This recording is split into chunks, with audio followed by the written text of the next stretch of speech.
आप तैयार हैं, कमिटेड हैं और आपको इस बात का भली-भाँति अंदाज़ा है कि ज़मीन पर उतारने पर इस मूवमेंट के खतरे अलग होंगे, इसके चैलेंजेस अलग होंगे और हो सकता है कि कहीं ऐसा ना हो कि गुब्बारे की तरह इसमें से हवा निकले और सब कुछ खत्म हो जाए। कोई डर नहीं लग रहा है क्या कि ये तो हो सकता है, वो डर नहीं जो सरकार से डर लगता है या सरकार की एजेंसियों से डर लगता है, बल्कि वो डर कि कहीं ऐसा ना हो कि ज़मीन पर उतारें तो नाकाम हो जाए? अरफा, मुझे फेलियर से ज़्यादा इस बात का डर है कि मैं ट्राई ना करूं।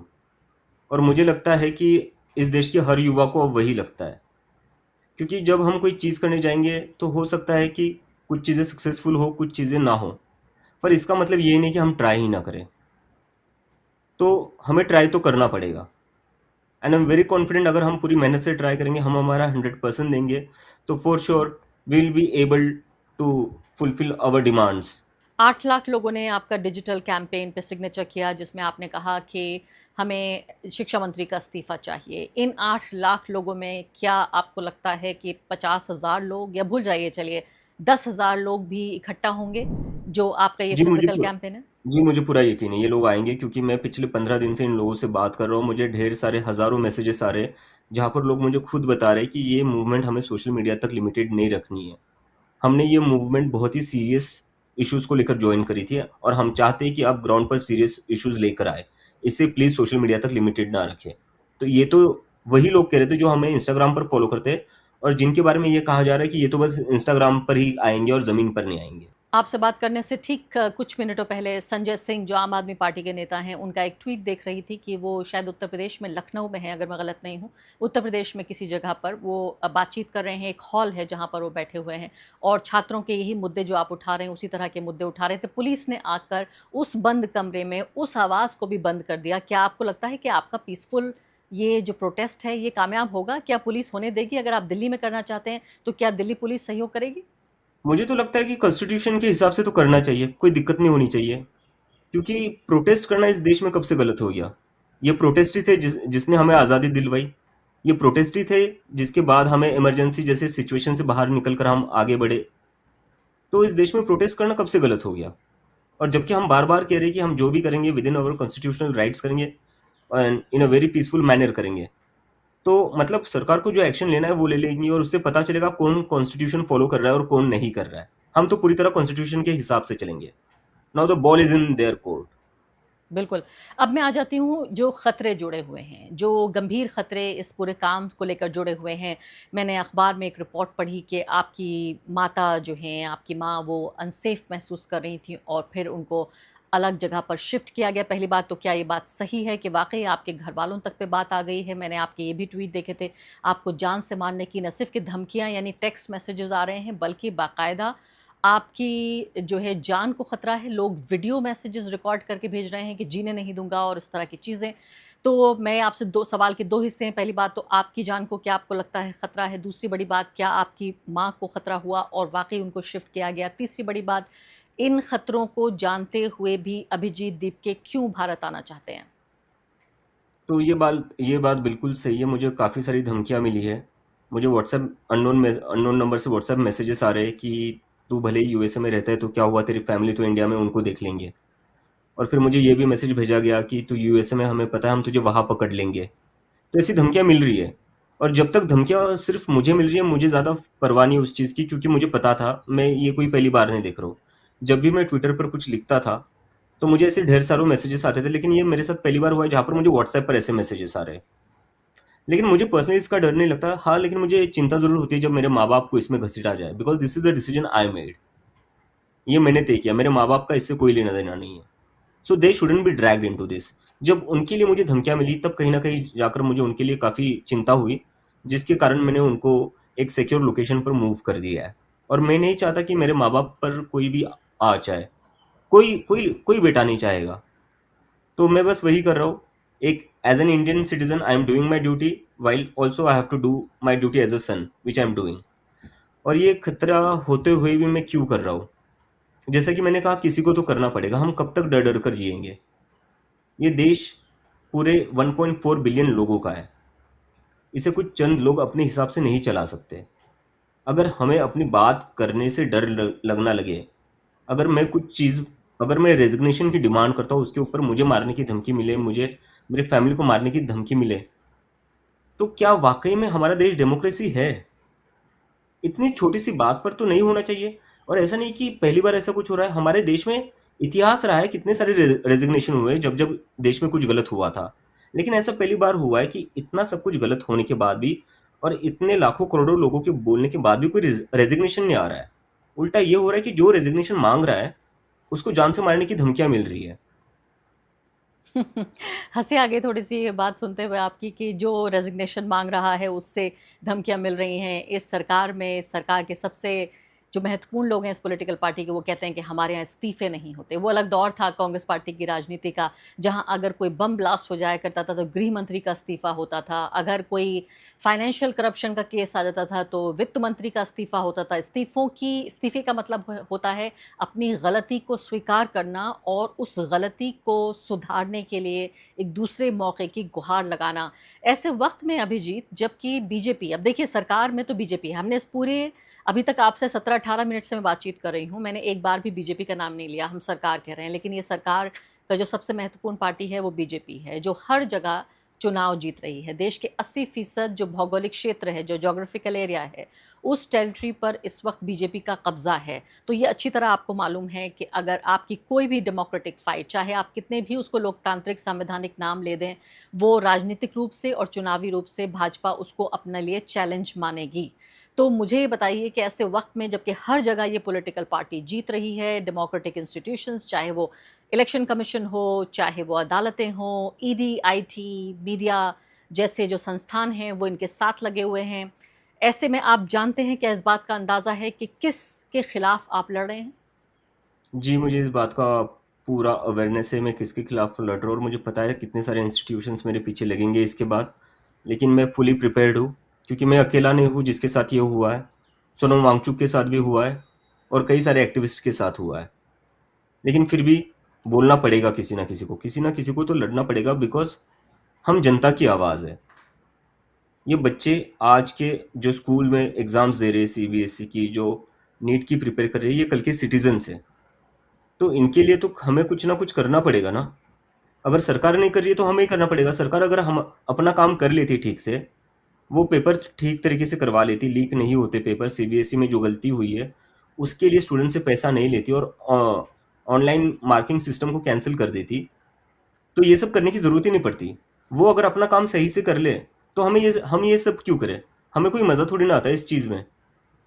लेकिन जब कोई अपना काम ठीक से नहीं करेगा तो बोलना पड़ेगा, क्योंकि अगर प्राइवेट कंपनी में आप देखो, कोई सीनियर मैनेजर एक के बाद एक लगातार गलतियां करता जाए, कोई चांस है उसका उस पोजीशन पर बना रहने का? आपको किसी भी प्रोफेशनल कंपनी में एक दो गलतियों के बाद निकाल दिया जाता है। यहाँ गलतियों पर गलतियां हो रही है, और फिर भी भुगतना किसको पड़ रहा है? स्टूडेंट्स को पड़ रहा है। तो ये क्या मतलब, कौन सा सिस्टम है? मुझे तो समझ में नहीं आ रहा है।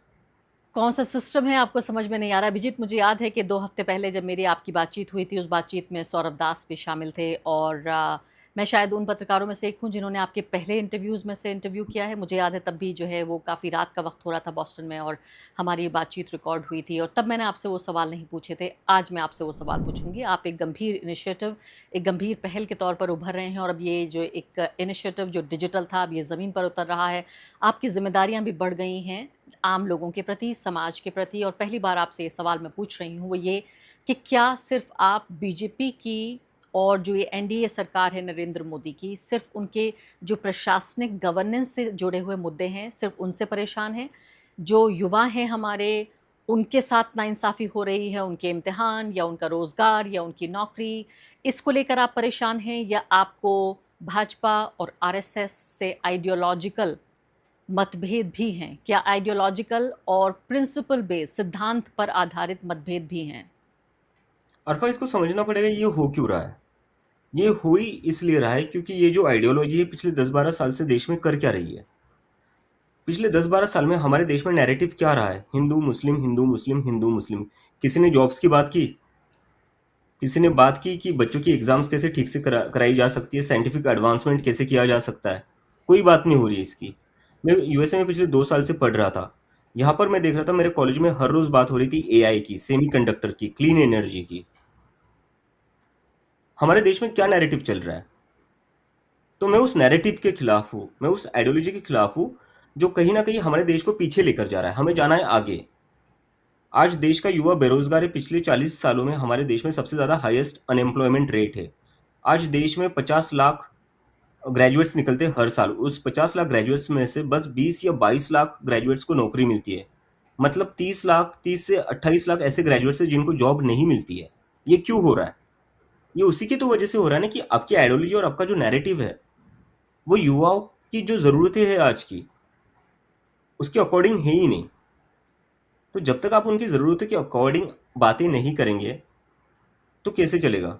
तो हाँ, मैं बिल्कुल उसके खिलाफ हूँ। अगर आप युवाओं की बेरोजगारी की बात नहीं करेंगे और बस हिंदू मुस्लिम बात करेंगे, अब बच्चों के साथ जो एग्जाम्स में गलत हो रहा है उसकी बात नहीं करेंगे, बस हिंदू मुस्लिम करेंगे, तो हाँ, मैं उसके खिलाफ हूँ।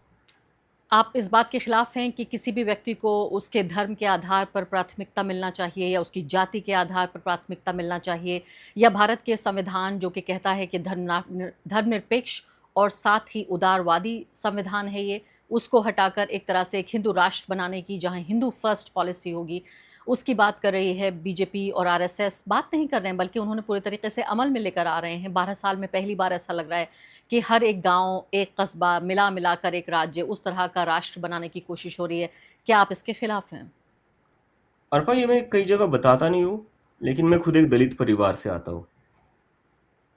तो आज मुझे जो भी मिला है वो इसीलिए मिला है कि doctor Baba Saheb Ambedkar believe in the right to equality. और मैं समझता हूँ कि हर अच्छे समाज में हर नागरिक को एक समान अधिकार होना चाहिए, चाहे वो किसी भी जाति का हो, किसी भी धर्म का हो। जब तक आप एक इक्वल सोसाइटी नहीं रख सकते, तब तक आप प्रोग्रेस नहीं कर सकते। अब दुनिया की सारी कंट्रीज उठा लीजिए, जहाँ जहाँ कंट्रीज पीछे रही है वो कहीं पर रेशियल डिस्क्रिमिनेशन की वजह से रही है, कहीं पर रिलीजियस चीज़ों की वजह से रही है। What we need is a country with a scientific temper that can understand the modern society and that can understand where the future is going to be.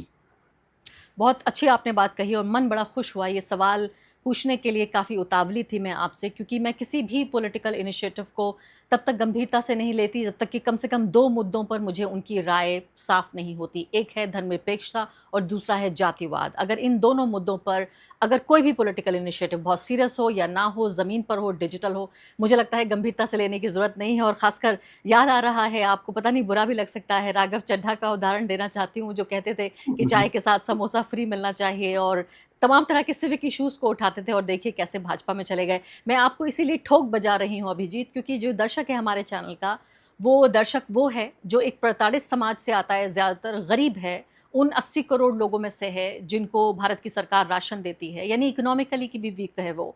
और वो किसी भी नए इनिशिएटिव, किसी भी नई पहल से, जिसे कहते हैं दूध का जला छाछ भी फूंक कर पीता है, मैं छाछ फूंक रही थी इतनी देर से, और ये इसलिए जानने की, ठोक बजाकर आपको देखने की कोशिश करती हूँ कि आखिर है तो है क्या, किस तरह से आप ये स्टैंड ले रहे हैं। अब आखिरी बात आपसे, बिल्कुल आखिरी सवाल। मैंने पिछली बार आपसे पूछा था कि क्या आप ऑपोजिशन का स्पेस तो नहीं लेना चाहते। मैंने आपसे पूछा था कहीं ऐसा तो नहीं है कि युवाओं का जो गुस्सा है उसको एक प्रेशर कुकर में जो गैस जिस तरह से कम करके कुछ प्रेशर सीटी लगा के प्रेशर कम करने की कोशिश करने की एक कोई साजिश तो नहीं है? क्योंकि देखिए सवाल तो हर तरह के बनते हैं, और पत्रकारिता की किताब में हमें स्केप्टिसिज्म सिखाया जाता है कि हर चीज़ को पहले ठोक बजा लीजिए, देख लीजिए और हर चीज़ पे शक से शुरुआत कीजिए। मुझे बताइए फिलहाल कि इस ऑपोजिशन के स्पेस में अभी आप कहाँ हैं? क्योंकि अब आप एक गंभीर पहल बनने वाले हैं। खासकर कांग्रेस पार्टी, मैंने देखा है पिछले दिनों में उनके लोग पहले आपका विरोध कर रहे थे, फिर उसके बाद खुद एक मैंने देखा यूथ कांग्रेस ने कॉकरोच का ही एक एनिमेशन लेकर अपने यहाँ पोस्ट भी किया। अभी आपके रिश्ते कैसे हैं बाकी जो विपक्षी पार्टियां हैं उनसे? मैं किसी भी विपक्ष की पार्टी के कांटेक्ट में नहीं हूँ, पहली बात तो। और दूसरी बात, मतलब हर पार्टी को जो ठीक लगे वो करना चाहिए। अगर वो युवाओं की बात करते तो हम भी वही चाहते हैं। और जैसा कि मैंने कहा कि ये हमारा कोई प्लान नहीं था। अगर सरकार हो या विपक्ष हो, अगर वो अपना काम ढंग से कर लेती तो क्यों लोग एक मजाक में बनी हुई पार्टी से ज्वाइन कर लेते? ये बहुत ही गंभीर सवाल है, आपको समझना पड़ेगा। अगर इस देश में कोई भी एक पार्टी अपना काम ढंग से कर लेती तो क्या लोगों को जरूरत पड़ती कि एक मजाक में बनी हुई पार्टी को ज्वाइन कर लेते? ये अपने आप में एक बहुत ही बड़ा आंसर है। तो हमारा तो कोई इंटेंशन था नहीं किसी का स्पेस ऑक्यूपाई करना या किसी के अगेंस्ट खड़े होना। लेकिन वो लोग अपना काम ढंग से नहीं कर रहे थे, इसलिए लोगों को लगा, इसलिए युवाओं को लगा कि चलो हम अपना ही एक प्लेटफॉर्म बना लेते हैं। सत्ता पक्ष और विपक्ष दोनों ही अपना काम बेहतर तरीके से नहीं कर रहे थे। बिल्कुल आखिरी सवाल और संक्षेप में कि क्या आगे बढ़कर देश की राजनीति में, चुनावी राजनीति में, चुनावी मैदान में उतरने का इरादा होगा? क्या कोई ऐसा गोल सोचा है, या अभी सिर्फ ये सोच रहे हैं कि एक बार सुरक्षित लैंड कर जाऊं भारत और अपना ये जो प्रोटेस्ट है ये कर लूं, उसके बाद अगली बात देखूंगा? देखो अरफा, 15 दिन ही हुए हैं। अगर आप मुझे 15 दिन पहले क्वेश्चन पूछती तो मैं ये भी नहीं कह पाता कि हम प्रोटेस्ट भी कर पाएंगे या नहीं कर पाएंगे, क्योंकि हमें नहीं पता था कि क्या हो रहा है और इसे कैसे करना है। लेकिन जैसे जैसे लोगों से जुड़ रहा हूँ, लोगों से बातें कर रहा हूँ, लोगों के सुझाव आ रहे हैं, उसके उसके साथ हम डिसीजन लेते जा रहे हैं। तो अभी तो जो लोगों का सबसे बड़ा कंसर्न है वो है कि रेजिग्नेशन होना चाहिए एजुकेशन मिनिस्टर का।